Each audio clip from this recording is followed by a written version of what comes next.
Oke ya, kita mulai. Assalamualaikum warahmatullahi wabarakatuh. Waalaikumsalam warahmatullahi wabarakatuh.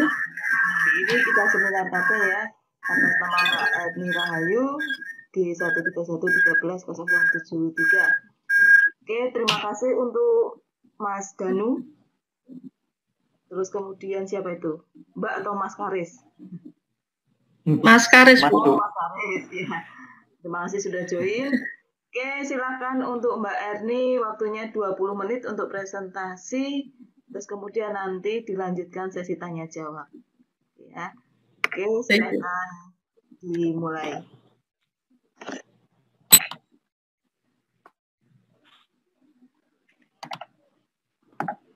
Assalamualaikum warahmatullahi wabarakatuh. Assalamualaikum warahmatullahi wabarakatuh. Saya Erni, 131130073. Di sini untuk yang saya ambil itu di PT Diryana. Dari kerja praktek yang saya lakukan, itu menemukan ada beberapa permasalahan, dan di sini untuk judul perancangan sistem informasi penerimaan produk supplier pada PT Diryana Semarang. Ini langsung saja ke latar belakang. Untuk latar belakang Diryana sendiri, itu dulunya itu berupa CV. Sekarang jadi PT Diryana, itu menjalankan kegiatan usaha dalam hal penjualan produk-produk roti, kue tradisional, wingko, cake, kue kering, dan oleh-oleh khas Semarang dan Jawa Tengah. Dan untuk tokonya sendiri dinamakan Diryana Bakery. Toko Diryana Bakery ini memiliki pusat dan produksi di Jalan Pandanara nomor 51A Semarang, dan buat di Jalan Pamulasen nomor 70, dan yang itu di Jalan Prof. Hamka nomor 41. Untuk produksinya itu berpusat di Diryana Pandanaran, tepatnya di toko Diryana Pandanaran nomor 51A. Jadi setiap kali ada produksi yang sudah jadi, bisa langsung ditampilkan di toko. Itu. Terus untuk selanjutnya, sejarah singkat perusahaan, ini berdiri pada tanggal 21 April 1986, pertama kali di Jalan Pandanaran nomor 6. Itu dulunya Diryana Bakery, tokonya benar-benar kecil, semakin lambat laun, semakin besar, istilahnya penghasilan. Kita tambah toko satu lagi, dan jadi satu, sehingga sekarang bertempat pada 1A, yang dulunya itu ada 2 toko, sekarang kita gabungkan. Itu keputusan berdasarkan kenyamanan customer, beberapa masukan karena tokonya kok terlalu kecil, sedangkan customernya banyak, sehingga untuk pemiliknya, Bapak Daniel Nugroho, itu memindahkan toko roti miliknya ke Jalan Pandanaran nomor 51A per tanggal 26 April. Diryana Bakery sudah bersertifikatkan halal oleh Majelis Ulama Indonesia, dengan harapan semakin maju dan berkembangnya toko Diryana Bakery. Terus untuk selanjutnya pembahasan rumusan masalah. Jadi berdasarkan latar belakang tersebut, ditimbulkan bahwa permasalahan yang ada yaitu kurang efektifnya itu alur pendataan dalam penerimaan supplier yang digunakan di PT Diryana. Jadi di Diryana itu semua produk itu sebagian memang bukan hasil dari produksi sendiri, tapi ada tambahan lain dari produk atau produk yang dari luar. Itu pun juga melalui proses yang seperti harus ada sertifikat halalnya, ada nomor PIRT-nya. Itu semua ada produknya untuk saat ini. Jadi untuk produk Diryana sendiri itu sebenarnya sudah terkontrol, sedangkan untuk produk-produk yang dari supplier itu setiap kali masih menggunakan data manual. Jadi di sini saya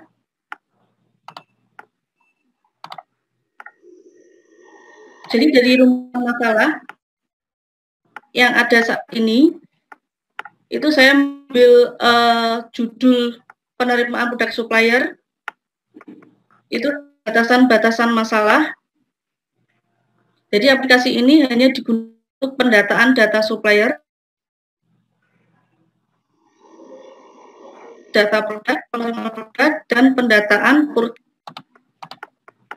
Terus untuk selanjutnya, untuk organisasi sendiri, itu dari yang paling atas itu ownernya itu dengan Bapak Daniel Nugroho sendiri, selaku pemilik PT Diryana, dibantu di sini adalah Bapak Ari Nugroho, itu merupakan Bapak Daniel Nugroho sendiri. Di dalam menjalankan bisnis di PT Diryana, Pak Arif atau selaku Direktur PT Diryana sendiri, itu dibantu oleh 3 bagian, yaitu kepala produksi itu yang bertugas mengelola semua yang ada di produksi beserta karyawan bagian produksi. Terus yang kedua kepala toko, sedangkan kepala toko ini bertugas di bagian front depan, yaitu mengelola semua produk yang dijual dari hasil produksi Diryana beserta mengelola semua kegiatan atau mungkin tugas dari karyawan sendiri. Terus untuk yang ketiga adalah kepala keuangan, itu tugasnya untuk mengurus semua administrasi yang ada di PT Diryana itu sendiri dengan bantuan kepala kasir dan kasir yang ada di front depan. Terus untuk selanjutnya ini hanya sekilas info untuk toko roti Diryana yang di pusat, ini di Pandanaran nomor 51. Terus untuk selanjutnya agak melenceng, jadi untuk form orderan yang saat ini berjalan itu manual. Formnya seperti ini. Jadi ini ada 2 form, satunya form produk untuk penerimaan titipan produk supplier, satu lagi adalah form untuk mendata atau mengisi produk, masih secara manual sampai saat ini. Jadi analisa kebutuhan user berdasarkan survei hasil dari kerja praktek penulis mendapati ada beberapa data yang dalam penginputan itu masih manual, maka dibutuhkan sebuah sistem yang dapat membantu menangani pendataan secara terperinci. Karena untuk pendataan saat ini itu sering yang pertama data tidak akurat. Yang pertama karena ditulis secara manual, yang kedua hilangnya data, yaitu mungkin karena rusak atau kena air, mungkin terselip, sehingga data yang dilaporkan ke atasan juga kurang valid. Seperti itu. Maka dari itu penulis merancang sebuah sistem informasi penerimaan produk supplier pada PT Diryana, atau sering disebut Diryana Bakery. Jadi untuk analisa kebutuhan hardware yang saya butuhkan itu monitor, keyboard, mouse, prosesor Intel Core i3. Dan untuk selanjutnya mungkin langsung ke pembahasan. Jadi untuk use case diagram sistem produk supplier itu untuk usernya meliputi bagian keuangan sama jadi bagian gudang ini bertugas untuk mengolah data PO atau purchase order. Terus yang kedua adalah mengolah data supplier, di mana kalau semisal ada supplier baru yang masuk untuk menitipkan produk, maka di sini nanti bagian gudang akan menginput data supplier, diantaranya adalah nama, nomor telepon, alamat, dan produk masukkan ke Diryana Bakery. Dan untuk yang kedua itu adalah olah data produk. Olah data produk ini isinya adalah memasukkan mungkin kode produk, terus nama produk, nama supplier juga dimasukkan, terus di dalamnya ada harga beli atau harga awal, dan yang selanjutnya adalah harga jual. Untuk isi olah data produk. Sedangkan untuk olah data penerimaan produk sendiri itu hanya berisi mengenai produk barang masuk, nama supplier, nama produk, quantity, dan jumlah pembelian atau modal awal. Terus untuk selanjutnya, tugas dari bagian ini hanya mencetak laporan data supplier, mencetak laporan data produk, mencetak laporan data penerimaan produk, hasil dari olahan data bagian gudang atau tim karyawan yang ada di lapangan. Terus selanjutnya adalah supplier. Supplier hanya terima purchase order dari bagian gudang. Terus untuk selanjutnya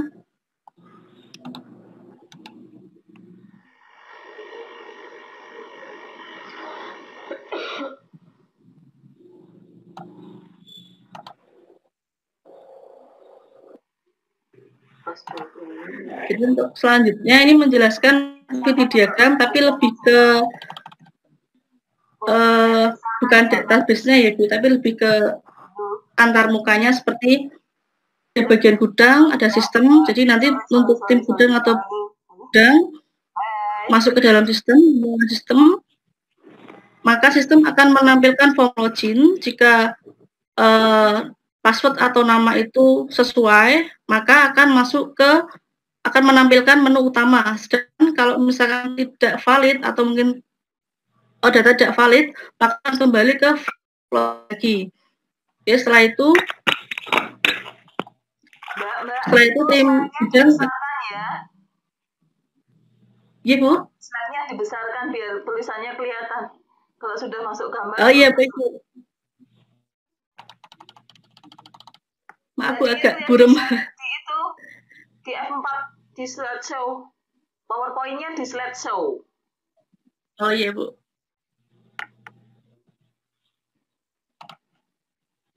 Di bawah itu kan ada di kanan bawah.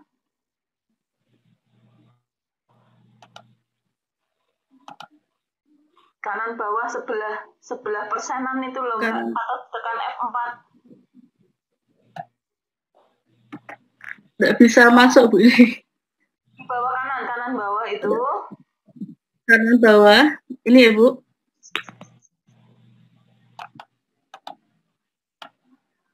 Ada gambar kecil itu loh Mbak. Iya Bu, ini dipencet kok nggak bisa.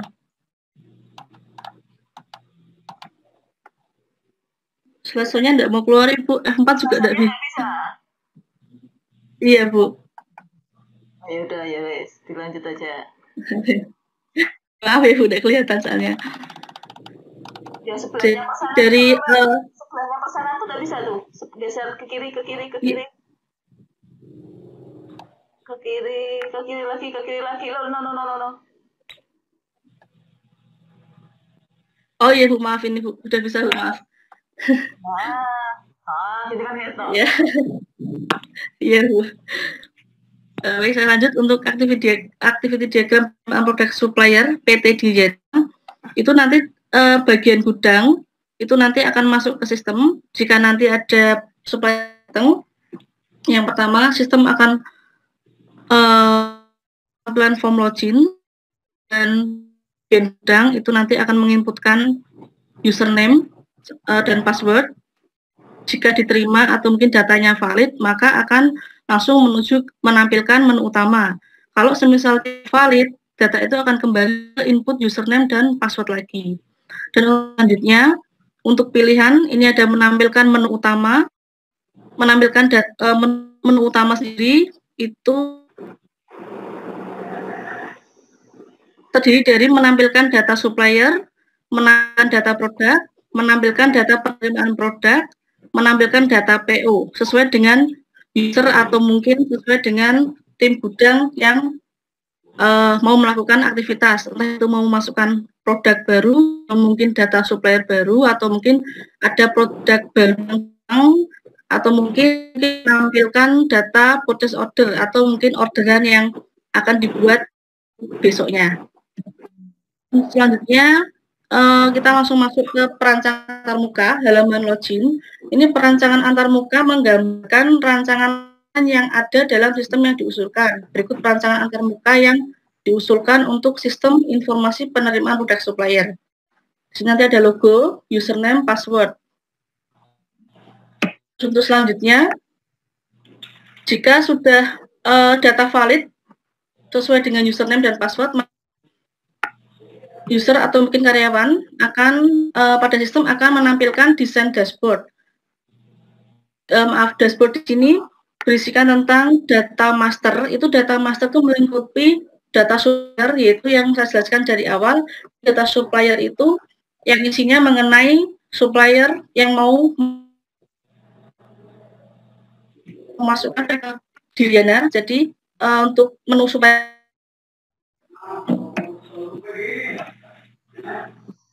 maaf, langsung saya tampilkan untuk form data supplier.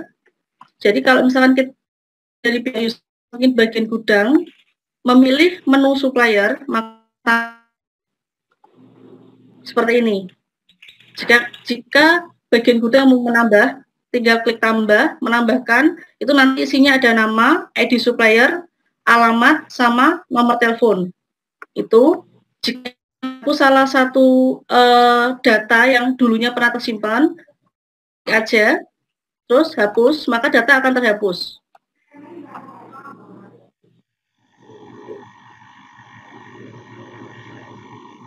Terus jika dari tim gudang ingin menambah data supplier, tinggal klik tambah, masukkan data, nama, ID, alamat, nomor telepon, kemudian simpan, maka secara otomatis data itu akan tersimpan dan akan masuk ke halaman tabel depan. Seperti ini nanti akan munculnya. Terus selanjutnya halaman produk, yaitu sistem penerimaan produk supplier. Pada saat user login, sistem akan menampilkan halaman dashboard sama seperti yang di awal. Kemudian sistem akan menampilkan menu sama seperti supplier tadi. Dengan ini kita milih yang produk. Maka di sini hampir sama dengan supplier tadi. Kalau tambah, klik tambah, maka akan memuncul atau mungkin user akan ID produk, nama dari supplier, harga jual. Di sini keterangan edit. Jika kita pada awal kita masukkan data salah, kita tinggal edit saja, ganti apa yang mau diganti, semisal nama produk diganti atau mungkin nama supplier mau diganti, silakan diedit, kemudian simpan. Nanti data akan otomatis tergantikan. Terus selanjutnya masuk ke halaman penerimaan produk. Penerimaan produk sendiri jika dari pihak gudang memilih penerimaan data produk, maka akan muncul tabel seperti ini. Jadi yang langsung muncul adalah produk masuk, yaitu nanti nomor fakturnya berapa tinggal kita inputkan. Terus kita pilih data supplier, ini sudah ada data supplier jika supplier itu sudah terdata atau mungkin dulu sudah pernah masuk ke Diriana dan tinggal memasukkan produk yang baru lagi, maka dari pihak anak gudang tinggal memilih aja nama suppliernya siapa, nanti akan muncul data-data nama supplier, tinggal nambahkan nama produk yang akan dimasukkan beserta modal awal. Dan untuk tanggalnya juga tertera di sini, masuknya pertama. Terus kalau misalkan mau menambahkan produk, pilih tadi nama supplier. Jika suppliernya sama, terus habis itu cari nama produk atau mungkin ketik nama produk, ketikkan tanggal, setelah itu simpan. Maka secara otomatis untuk produk baru yang masuk akan terdata atau terlihat di tabel produk masuk, mungkin kembali ke data produk yang ada di sistem. Itu. Terus untuk selanjutnya, untuk purchase order sendiri sebenarnya hampir sama di setiap sistem yang ada.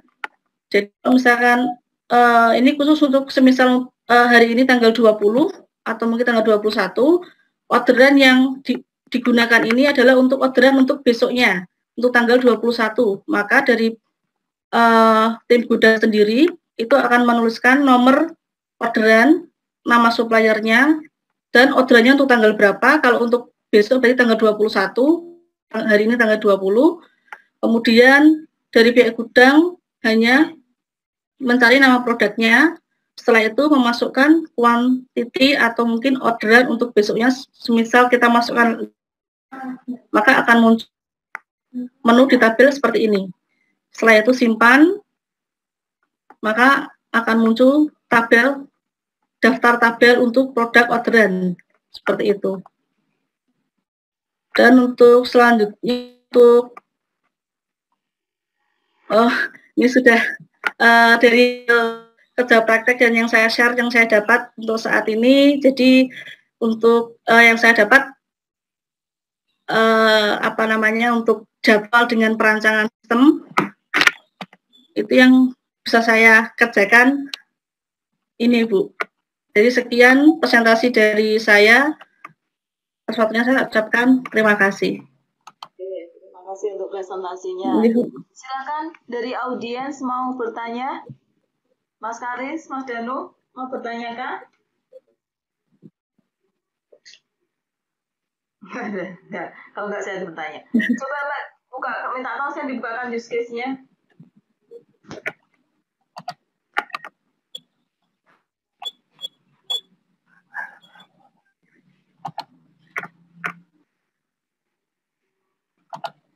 Ini, Bu. Ya, dikecilkan dong.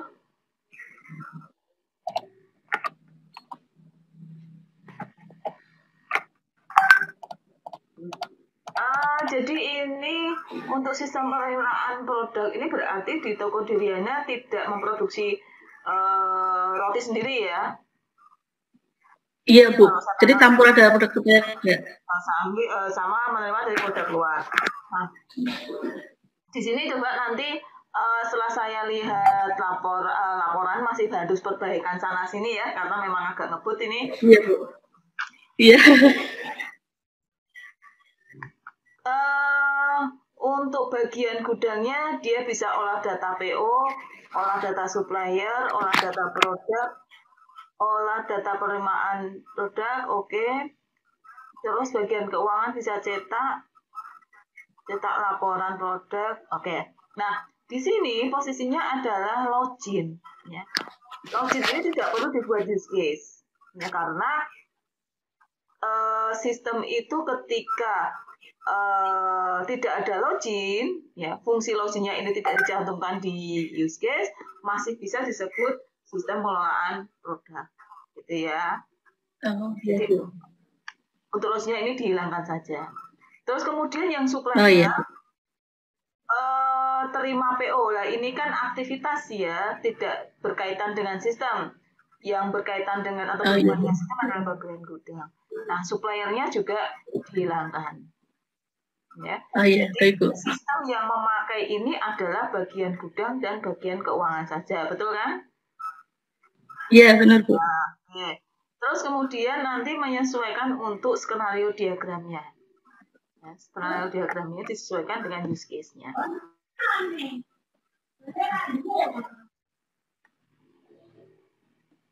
Terus kemudian, benar ya Mbak?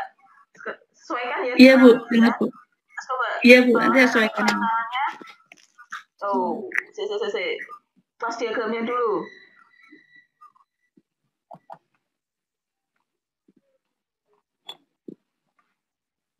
Kelas diagram ya, Bu? Ini bedanya atas yang bawah apa? Ini relasi tabel deh. Oh iya, maaf. Yang bawahnya? Yang Ibu. Nah. Ini sebenarnya relasi tabel, Bu. Nah, yang mana? Yang betul yang mana? Ini kan multiplicity-nya belum ada. Iya, mungkin iya, Bu. Iya, Bu.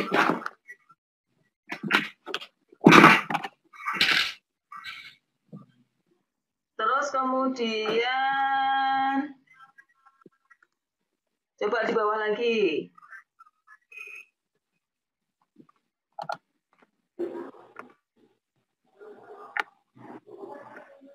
Aktivitinya, Bu.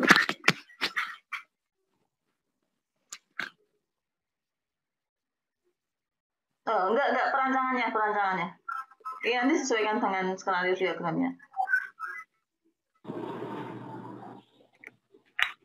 Bawah lagi.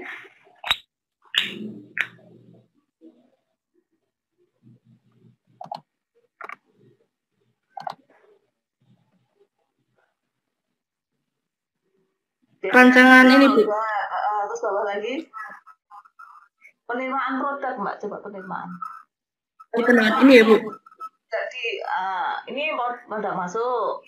Yang penerimaan produk sudah dibuat belum? Penerimaan produk apa, Bu? Ini ya. Produknya oke, harga, quantity. Oh, sudah ada harga beli dan harga jualnya. Oke, quantity 50. Nah, kalau kemudian itu purchase order coba. Purchase order. Ini Bu. Bedanya apa dengan penerimaan produk?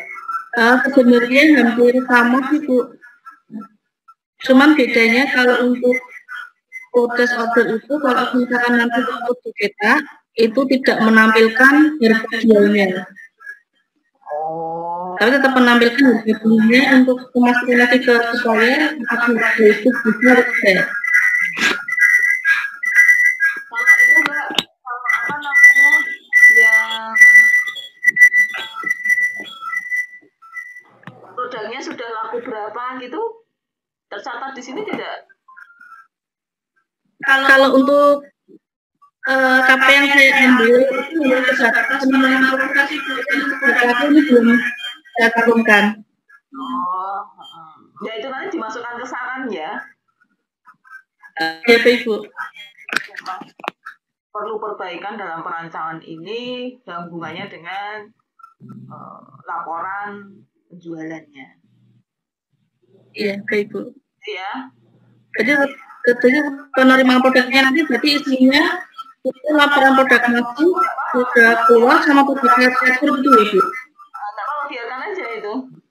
Cuma nanti di saran kesimpulan tuh loh, kesimpulan saran ditambahkan kan karena ini nggak ada.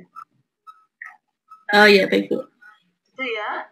Oke, segera dikirimkan saya satu bundle komplit ya dengan lembar pengesahan yang sudah di stempel, kemudian lembar bimbingan online-nya, kemudian lampiran-lampiran yang berhubungan dengan KP, di-scan semua jadikan satu.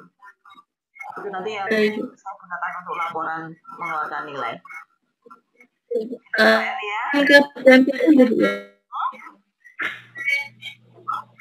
Gimana? Untuk semua laporan yang sudah terkumpul semua lengkap, itu nanti saya menyerahkannya ke bagian PU atau bagaimana Bu? Kayaknya kurang jelas sih Pak suaranya. Maaf kalau misalkan semua data sudah terkumpul, sudah perbaikan, dan lainnya nanti untuk hasilnya saya serahkan di bagaimana? Email aja. Bagaimana Bu? Jadi yang sudah laporan yang sudah direvisi use case-nya tadi toh diperbaiki. Iya Bu. Dikumpulkan dalam satu file komplit dengan lampiran-lampirannya. Ya, lampiran-lampirannya di-scan semua. Oke Bu. Itu ya.